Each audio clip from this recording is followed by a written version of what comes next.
Hello students, this is Jyotsna and welcome to you all on my YouTube channel learn with Jyotsna. स्वागत है आप सभी का मेरे यूट्यूब चैनल पर, जिसमें हम लोग सीडीपी की कुछ क्लासेस लेते हैं कंटिन्यूस के साथ ही साथ इंग्लिश को भी डिस्कस करते हैं, जो कि सभी टीचिंग एग्जाम्स में कहीं ना कहीं इंपॉर्टेंट होने वाली है। तो आइए स्टार्ट करते हैं आज के सेशन में, जिसमें हम लोग सीडीपी के कुछ इंपॉर्टेंट क्वेश्चंस डिस्कस करेंगे, जो कि 25 से लेकर 30 तक क्वेश्चंस होंगे और ये आपके लिए इम्पोर्टेंट होने वाले हैं। तो स्टार्ट करते हैं आज की क्लास को। फर्स्ट क्वेश्चन है हमारा सीखी हुई बात को स्मरण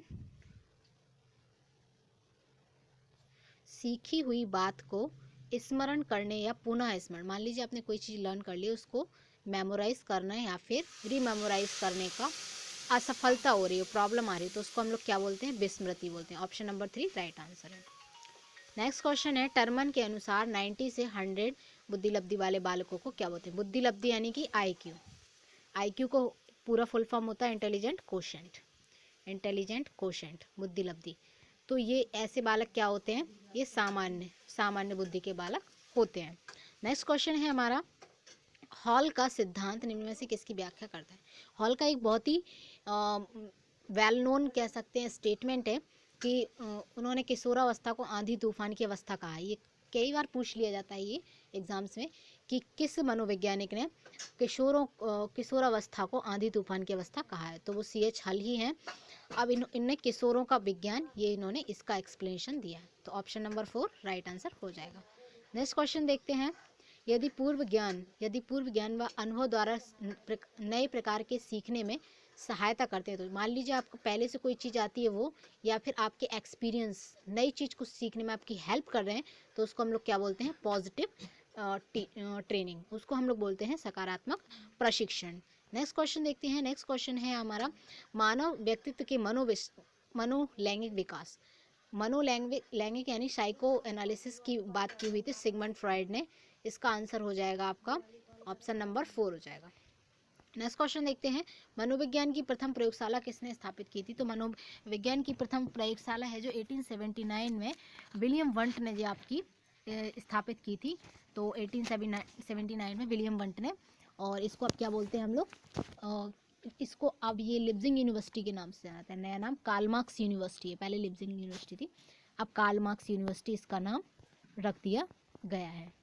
ठीक है, पहले स्टार्टिंग में यहाँ पे साइकोलॉजी नहीं, पहले स्टार्टिंग में यहाँ पे क्या होता था, क्या बोलते हैं, दर्शन शास्त्र की बात की जाती थी, लेकिन फिर धीरे धीरे इन्होंने एक ये नई शाखा खोली। नेक्स्ट क्वेश्चन देखते हैं, गेस्टाल्टिज्म जिसको हम लोग बोलते हैं समग्रवाद समग्रवाद बोलते हैं, गेस्टाल्टवादी अंतर्दृष्टि सूझ का सिद्धांत जिन्होंने दिया, इसके आधार से लाया, यानी इसके फादर कौन है? फादर ऑफ गेस्टाल्टिज्म, ये स्कूल्स ऑफ साइकोलॉजी है हमारा, ये होल की बात करते हैं। ठीक है, तो इसके जो फादर हैं वो ऑप्शन नंबर 2 मैक्स वर्धाइमर है। ठीक है, नेक्स्ट क्वेश्चन देखते हैं, संगणन का सिद्धांत निम्न में से किसने दिया था? तो संगणन का सिद्धांत किससे संबंधित है?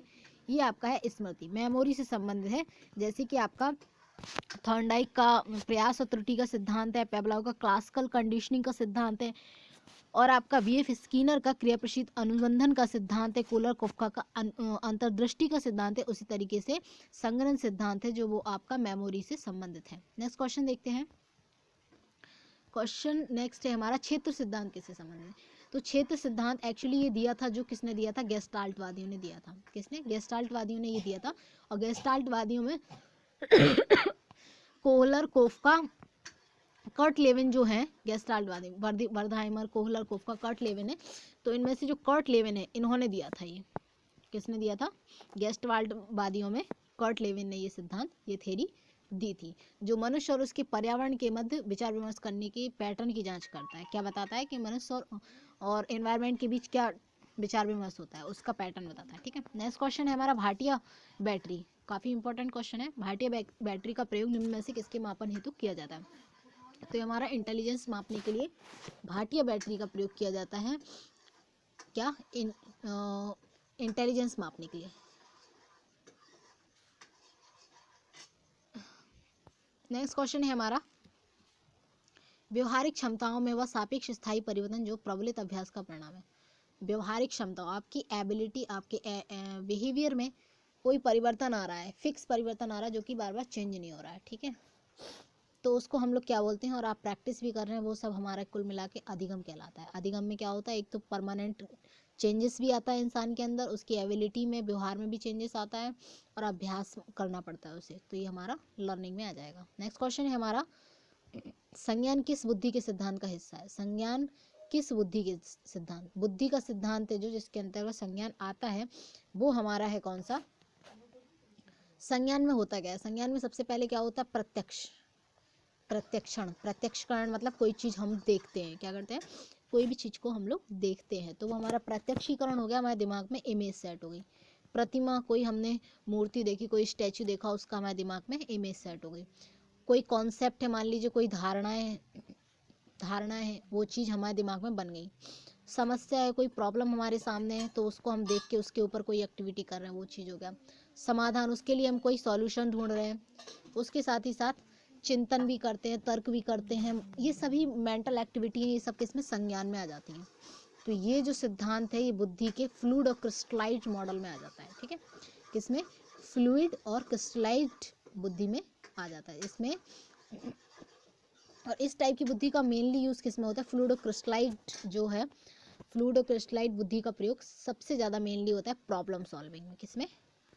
Problem solving. कोई आपसे पूछे कि ये फ्लूइड और क्रिस्टलाइज्ड बुद्धि है, ये किस में यूज़ होती है, तो ये होती है आपकी प्रॉब्लम सॉल्विंग में, कोई भी समस्या का समाधान करने में। नेक्स्ट क्वेश्चन देखते हैं।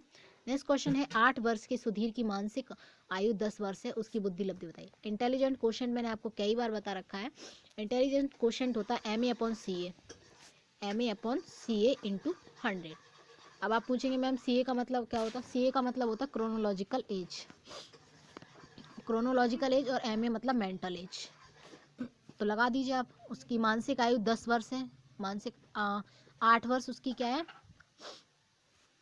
8 वर्ष है उसकी वास्तविक एज, और मेंटल एज है, मानसिक आयु है उसकी 10 वर्ष, इंटू 100 कर दीजिए, ये हो जाएगा आपका। तो 4 दूनी 8, 4 दूनी 8, 4 पंचे 20, 2 पंचे 10, 25 5 जा 125 आपका आंसर हो जाएगा, यानी ऑप्शन नंबर 4 आपका राइट आंसर हो जाएगा। नेक्स्ट क्वेश्चन देखते हैं।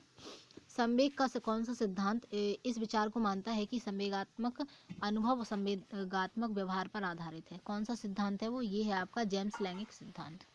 ऑप्शन नंबर 1 आपका राइट आंसर हो जाएगा। नेक्स्ट क्वेश्चन देखते हैं हमारा, किसी इच्छा या आवश्यकता में रुकावट पड़ने पर उससे उत्पन्न होने वाला सांवेगिक तनाव। मान लीजिए आपकी कोई इच्छा है, मान लीजिए आप सोचते हैं कि आज मैं आइसक्रीम खाऊंगी, ठीक है। दूसरी आपकी आवश्यकता है, आज आपकी आवश्यकता है कि दीपावली है भाई, मुझे कपड़ा चाहिए। तो आपकी ये दोनों इच्छा है आइसक्रीम खाने की, और कपड़े लेने आपकी आवश्यकता है क्योंकि दिवाली है। इन दोनों में अगर कोई रुकावट आ जा रही है, तो आपको क्या हो जाएगी? आपके सांवेगिक तनाव, यानी आपको चिंता बढ़ जाएगी, चिंता हो जाएगी। इसी को बोलते हैं चिंता। मान लीजिए आपकी कोई द्रमित इच्छाएं हैं जो पूरी नहीं हो पा रही हैं, उनको ही चिंता कहते हैं, उनकी वजह से चिंता आ जाती है, यानी ऑप्शन नंबर 3 आपका राइट आंसर होगा। नेक्स्ट क्वेश्चन देखते हैं। दूसरे व्यक्ति के बाह्य व्यवहार की नकल, इमिटेशन को बोलते हैं हम लोग अनुकरण करना। अल्बर्ट वेंडूरा ने ये थ्योरी आपकी दी हुई थी कि क्या करना, नकल करना, दूसरे के लोगों की देखकर नकल करना। ठीक है। नेक्स्ट क्वेश्चन है हमारा, क्रोध व भय। क्रोध व भय क्या है? संवेग है। क्रोध और भय क्या है? संवेग। ऑप्शन नंबर 2 राइट आंसर हो जाएगा। नेक्स्ट क्वेश्चन देखते हैं। दूसरे व्यक्ति के बाह्य व्यवहार की नकल, वही imitation, option number 2। Next question है हमारा, एक बार कही गई बात को दोहराते रहना। एक बात कही हुई बात को दोहराते रहना, वाक्यांश के लिए एक शब्द क्या है? मान लीजिए जो लोग बार बार बात को दोहराते हैं, उसके लिए एक शब्द है पृष्ठपेषण, यानी ऑप्शन नंबर 3 आपका सही है। नेक्स्ट क्वेश्चन है हमारा, विकास की किस अवस्था में बुद्धि का अधिकतम विकास? सबसे ज़्यादा क्रोध किशोर अवस्था में, यानी आपकी 13 से 19 या फिर 20, मान लीजिए 19 तक आपका सबसे ज़्यादा विकास होता है बालक का किशोर अवस्था में। इसीलिए उसे आंधी तूफान की अवस्था भी कहते हैं, क्योंकि उस टाइम पे क्या होता है, बालक का सबसे ज़्यादा विकास होता है। तो ये बात हुई। नेक्स्ट क्वेश्चन देखते हैं, अनुभव द्वारा व्यवहार में परिवर्तन। एक्सपीरियंस द्वारा हो, चाहे वो अभ्यास द्वारा हो, एक्सपीरियंस द्वारा हो या फिर वो अभ्यास के द्वारा हो, या फिर वो आपके व्यवहार में परमानेंट चेंजेस आए तो उसको हम लोग क्या बोलते हैं, वो हमारा क्या हो जाएगा, उसे हम लोग कहते हैं लर्निंग, सीखना। ठीक है, ऑप्शन नंबर 2 राइट आंसर हो जाएगा। नेक्स्ट क्वेश्चन देखते हैं, सांख्यिकी में वह रेखा चित्र जिससे आवृत्तियों को स्तंभों द्वारा सांख्यिकी का क्वेश्चन है, स्टैट्स में वह रेखा चित्र जिनसे आवृत्तियों को स्तंभों द्वारा अगर आवृत्ति को शो कराया जा रहा है, दिखाया जा रहा है, तो वो क्या हो गया, स्तंभाकृति। क्या हो गई, स्तंभाकृति। Option number 1 right answer. Next question देखते हैं। नेक्स्ट क्वेश्चन है हमारा, विकास की किस अवस्था में बुद्धि का अधिकतम विकास होता है। अभी मैंने आपको बताया ऑप्शन नंबर 3 किशोर अवस्था में सबसे ज़्यादा विकास होता है। शिशु का कौन सा अधिकांश व्यवहार आधारित होता है। शिशु का अधिकांश व्यवहार आधारित होता है, यानी जो एक्टिविटी बच्चा करता है, शिशु करता है, एक छोटा बच्चा, वो उसकी एक्टिविटी किस पर आधारित होती है, उसकी एक्टिविटी जो होती है उसकी मूल प्रवृत्तियों पर, क्योंकि वो और चीज़ें जानते ही नहीं है, ना नैतिकता जानता है, ना ध्यान कंसंट्रेशन करना जानता है, ना रियलिटी ऑफ वर्ड तो वो जानते ही नहीं, क्योंकि अभी तो वो पैदा ही हुआ, वो क्या जानेगा।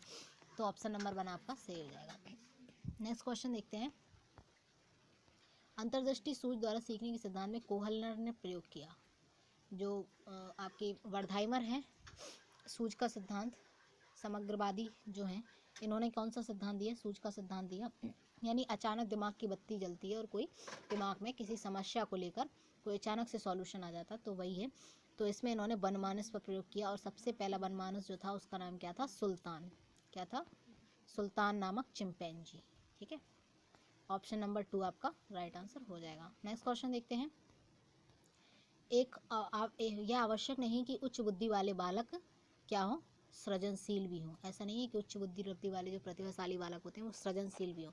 उच्च बुद्धि वाले बालकों की विशेषता है कि वो विश्लेषण करने में तेज होते हैं, अध्ययन करने में तेज होते हैं, अच्छे अंक भी उनके अच्छे आते हैं क्लास में, लेकिन ऐसा ज़रूरी नहीं है कि वो क्रिएटिव भी हो, उनके दिमाग में नए नए थॉट्स आए, वो किसी चीज़ को बनाने में, निर्माण करने में, नए नए चीज़ें सोचने में सक्षम हो, नए नए किसी चीज़ को लेकर नई नई चीज़ें उनके दिमाग में आए, नए नए थॉट्स क्रिएट हो, ऐसा नहीं है।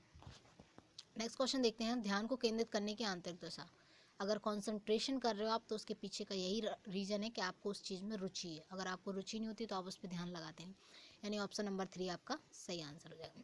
नेक्स्ट क्वेश्चन है हमारा, निम्न में से किस विधि का उपयोग स्मृति के मापन के लिए नहीं किया जाता है। स्मृति मापन के लिए कौन सा नहीं, तार्किक विधि का प्रयोग नहीं किया जाता। पुनः सीखना विधि, यानी बार बार आप उसे सिखाएंगे तो आपको पता चल जाएगा कि भाई कितनी बार सीख रहा है, तो इसकी मेमोरी कमज़ोर है, भूल जा रहा बार बार, तभी तो बार बार सीख रहा है। प्रत्याहान विधि भी आपकी आ जाएगी, प्रत्याहान विधि भी आ जाएगी, और आपकी पहचान विधि कि मान लीजिए अगर पहचान नहीं पा रहा, तो मान लीजिए इसकी मेमोरी कमज़ोर है, तो इसके लिए मापन के लिए तार्किक विधि का यूज़ नहीं किया जाता। नहीं, ऑप्शन नंबर 2 आपका राइट आंसर हो जाएगा। तो यही थे कुछ आज 25 to 30 क्वेश्चन हम लोगों ने आज की क्लास में डिस्कस किए हैं, जो कि कहीं ना कहीं आपकी हर टीचिंग एग्ज़ाम में हेल्प करने वाले हैं। तो आज की क्लास में बस यही था। आई होप आप लोगों को ये क्लास पसंद आई होगी, और अगर ये क्लास पसंद आई हो तो आप क्लास को लाइक करें, शेयर करें, और चैनल को अभी सब्सक्राइब करें ताकि हमारी नेक्स्ट वीडियो आप तक पहुंच सके। और बस यही था आज की क्लास में। Thanks for watching, bye bye, take care.